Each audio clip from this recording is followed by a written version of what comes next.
Sweet. That makes things a little bit easier.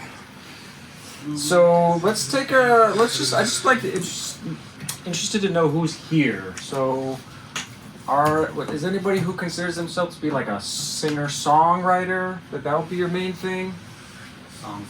A song singer? What about like three? Yeah, okay. The hands are slowly coming up. Yeah. Don't be shy. There's gonna be plenty more things that people can get embarrassed about. A few more of these. All you need is a ukulele. Hands up. And what instruments do you all play? Let's start in the front here. I play guitar. Play guitar also? Actually, all this while I've been planning it in a band situation. But right now, it seems just unfeasible to put together a band because no one's got the time on their hands. So I have to shift everything into a singer-songwriter kind of context. So yeah, that's what I'm struggling with right now. And the other thing is like I also play a folk instrument called dotara, which is played in Bengal. So it's like a fretless instrument. Sure. Yeah. Dude, you're talking to the encyclopedia of West Bengal right there. Literally. It's not even a joke. Let's talk about food later. How about you raise your hand too, right? Yeah, so I do play a little bit of guitar and I am trying to get into a little bit of production and I have some questions about that area. Cool. Mostly. All right. Yeah. Let's get into that in a little bit for sure. So food, questions about production. Food and production. Yeah. Okay. One other person who raised your hand for singer-songwriter. Yeah. I play guitar. Yep. And a little bit of piano. Great. What about like how about any like metal people? Yeah. Okay. You raise your hand first. What, you play guitar or you play? I can play all three, but I am only a stage-worthy bassist and drummer. Okay. Stage. I'm only a stage-worthy guitar player. But no, yeah. So I've been doing music for 10 years. So I thought that let's not cage myself. I kept learning everything. Go buy an oboe tomorrow. So yeah, so I'm able to make some instrumental stuff, but lyrics is where I fail. Lyrics. You can ship that out to someone else though. It's a good thing about Searching. Yeah. You put you in touch with some people if you're interested. How many piano players? 3. Nice. So that's like, what does everyone else play though, man? It's like 3 of these, 3 of those. Guitar. Yeah, we got. How many guitar players? Yeah. How many drummers? Okay. Tabla players. Yeah. Classical there you go. musicians in general. Yay. How many? Sitar players. Were you for tabla as well? No, for classical. Yeah. Nice. Then I don't confuse them. Singers? How many singers? Songers, sing-songers. Yeah. Song sing-writers. Cool. How many jazz enthusiasts? Yeah. So that, which I mean, actually listen to it and not just play wrong notes and call yourself a jazz musician. Nice. Okay. How many people actively write songs? Okay. Okay, like not lyrics though. Yeah, that's okay. Music is as Mm-hmm. important, man. Instrumental music is music too. What about like how long have you guys been making music? How about let's say like under 5 years? Anyone under 5 years? Okay. Since the pandemic, how many of y'all decided then that Sweet. cool, it's a good time to begin? And like 5 to 10 years, something like that. 10 plus. No, good music. So 15 plus. Okay. All right. Yeah, he's gonna raise his hand. 20 plus. We got 20 I plus. think that's about it. No 20 plus. Okay, so we were.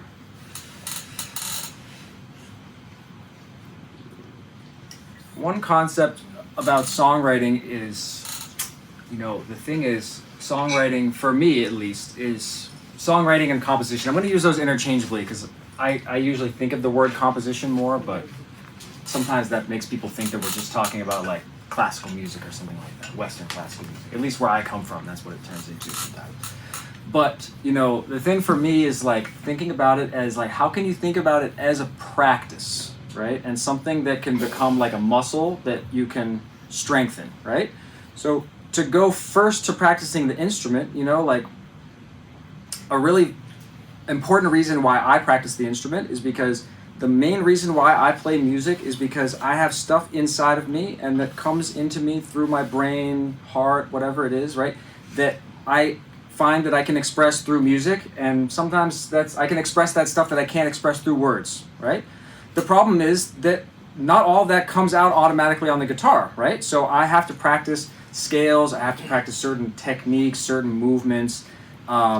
Sometimes I even have to practice like using these pedals, you know, before we did this tour, I had to get used to this whole layout and everything so that I'm not looking for things, right?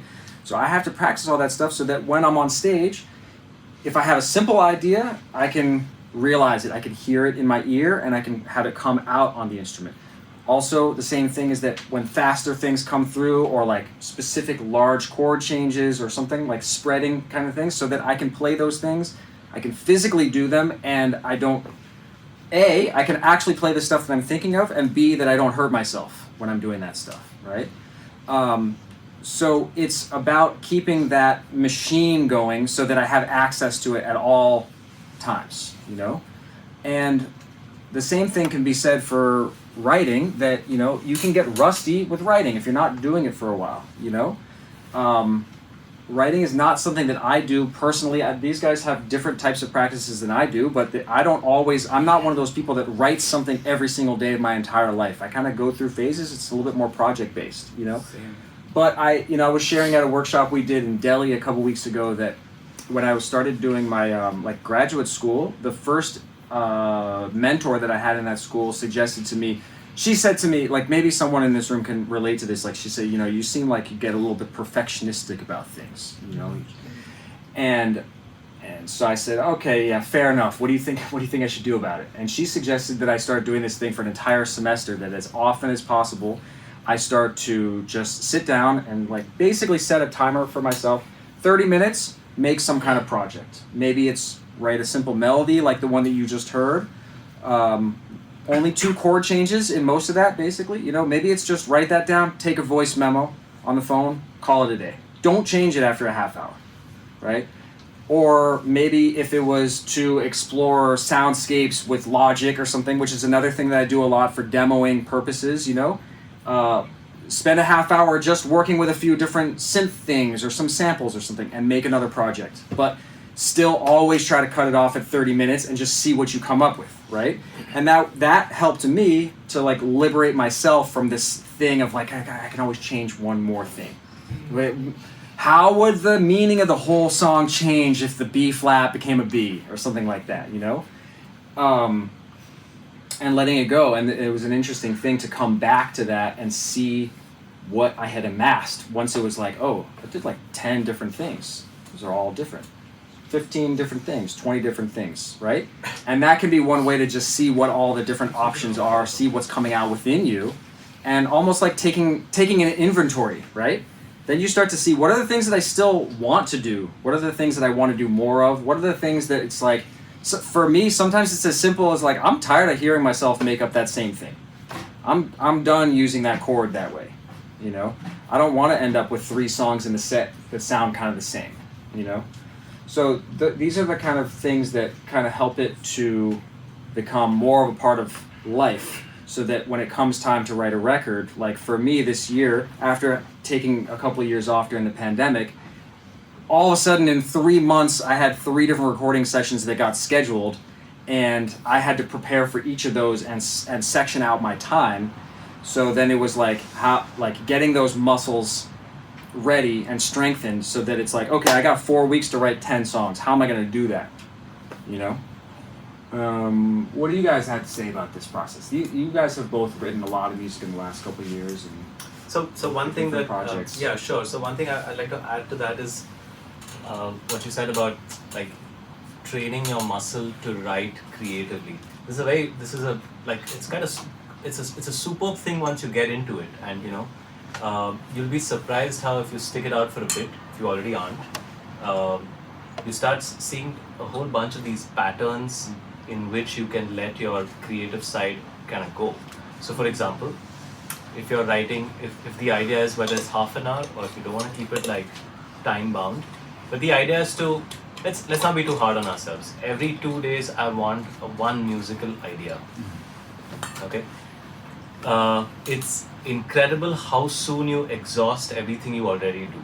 That's the first thing, right? Which is really cool because that's what pushes your musical learning, or whoever your teacher, guru, whatever it is, you're gonna poke somebody for some more information, So that's one really cool thing. Then you can start thinking of, so this is stuff that over the last couple of years I've been noticing myself doing, thanks to my mentors and all of that, is there's so many ways you can force yourself to be creative. So I'm just gonna list out a few here, okay? One is break it down, like if you think of the 3 parts of music, 3 things that make up music, it would be rhythm, melody, and harmony. So break it down into that. So today I will write something rhythmically. That's just the starting point, right? But okay, so today I write something rhythmically. Tomorrow or whatever, 2 days later, I'm gonna do it melodically. Then I'm gonna do it harmonically. This is the basic idea. What is it? Nobody knows. You just have to fool around to find something. Hopefully there's because you're you're practicing your instrument, there is some stuff lying around, which is always going to keep flowing out of you till you're done, which is the best place to get to. That, hey, I have no ideas left. Okay, so now I've done this for a couple of weeks or whatever, and now I'm back to rhythmic. I have no rhythmic ideas. I'm trying to really force it out. Now what happens? Well, think of any really cool rhythmic song that you like. Yeah. Just take that. Steal. Just steal it. That's pretty much what music has been from the dawn of time. It's just reinterpretation of stuff that's been happening, and we have access to so many things, So it could be anything from like a Dream Theater song, if you guys are into that, or it could be like your Dhol Tasha at Ganpati. Nice. How do I write a tune with that beat in mind? Oh, cool. Okay. Next day, I'm not doing the rhythmic stuff. I'm doing the melodic stuff. I like this tune called Kalyani Connection by a guitar player called Prasanna. Okay, I want to try and find that mood. That's what I'm feeling today. I have no starting point, but that is my starting point. Maybe the next time I come around, I want to write like a tune like Sting. Okay, and so all of this it's like a never-ending web that keeps sort of like spilling out. And because these are not references for you to work on. These are just different sort of rooms in your head, in your brain, that are all like locked up. You have to just be like, I need to find the room and I need to smash that door open and get there. And it's all there. It's amazing because as musicians, we are so active. We're listening to music so actively, we just don't realize it. I want to write a blues tune. You won't believe it. I was teaching all my students online, and I don't remember it now, but I was trying to tell him how there's like blues lyrics. They'll typically be like a call and response thing, or it would be like, you sort of, to simply put it there, you state something twice and then there's the, what's it called, like the response to what you just said twice. And he's like, I don't know what you mean. And so I don't write lyrics at all. And I came up with like 10 different versions of this just on the spur of the moment. And I was so surprised. I've gone to barista with a smoke in my hand and a freaking pen and paper so many times to write down lyrics. Let me write a song. And it's never worked for years. And this, just because he put me on the spot, I'm like, okay, sure, I can think of something. And I thought of like 10 different verses in 5 minutes. It's really interesting, and you can keep and this has nothing to do with the fact that, I came up with it. That's not what it is. We all have so much more of that. So if you sort of put a cyclical thing to this, it really works out. Sorry to be a little, I don't know. When you go to the shit pot, don't take your phone. Work on a rhythmic idea. That's 10 great minutes. I'm sorry, I do it every fucking day, man. Yeah. It's like the best thing. It's like 10 minutes. Sure, man. Try and think of something really 10 cool. 10 minutes, you should get that checked. 5 minutes, whatever it is. You know what I'm saying? There are all these like spare moments lying around. If any of you guys are into ear training your ears to, wow, everybody nodded. That's amazing. There's great acoustics in the bathroom too. Okay, no, so nothing to do with the bathroom, but ear training. You can, if you're good at identifying intervals and stuff like that, and if you're listening to a song, pick one idea, analyze it, and just keep it aside to try in your melodic sort of working. So this, I know it might feel like it's a lot, but it's really not. Yeah. And it reaches a point where, I mean, I'm all of 33 years old. I've been doing this for a couple of years. I can't wait to see how far this will go as I progress, because I'm astounded at how much creativity there's just lying around. If you don't work on it, it's just not going to come out. That's pretty much what it is. Also, maybe if you don't want to go about it as an exercise, because I don't write like them where I set time aside and I'm like, today I need to come up with 5 ideas, 10 ideas, but most of my stuff comes from practicing, right? When you play a lick that you like, or you play a groove that you like, or so with drums, saxophone, not conventional instruments that you would start writing music with, right? Because one is rhythmic, one is monophonic. Be able to recognize an idea that you enjoy and see its potential when you start layering. You know, most of my songs come from very simple practice exercise, and then you just have to recognize that, man, this is something that sounds cool in the right context. I just need to start building that context around it. Everyone has a laptop. You can put down a melody, start layering, or you can put down, you can start with the harmony first, or like you said, with sounds on Logic. I really like this sound. Then you work backwards from that. Literally every one of these elements has the potential to help you write a song. Just recognize it when it's there. Be more present and listen to your practice. Record your practice if you can. Maybe a simple scale that you're playing backwards could end up leading to a melody that you've Totally. Yeah. So if you're not one of those people who wants to set aside time specifically to songwrite, just keep the possibility open all the time. Or like I said, if you hear the guy in the airport pot next to you, put in an interesting sonic way, see how can I develop that, Just keep your ears open all the time, and with the intent of coming out with a product with whatever you hear. Maybe don't force it, but also don't say I'll write something tomorrow, I'll write something whenever. You need to have some kind of focus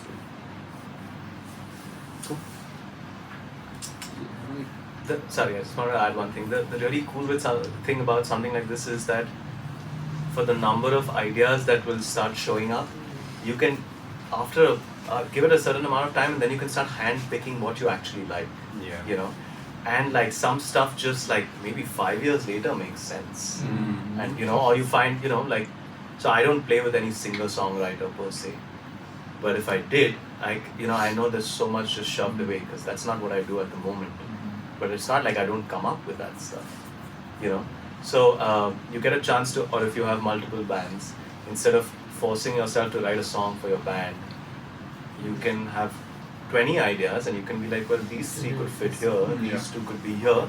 And with this one, I just want to work with somebody else altogether because maybe that's what inspired you, right?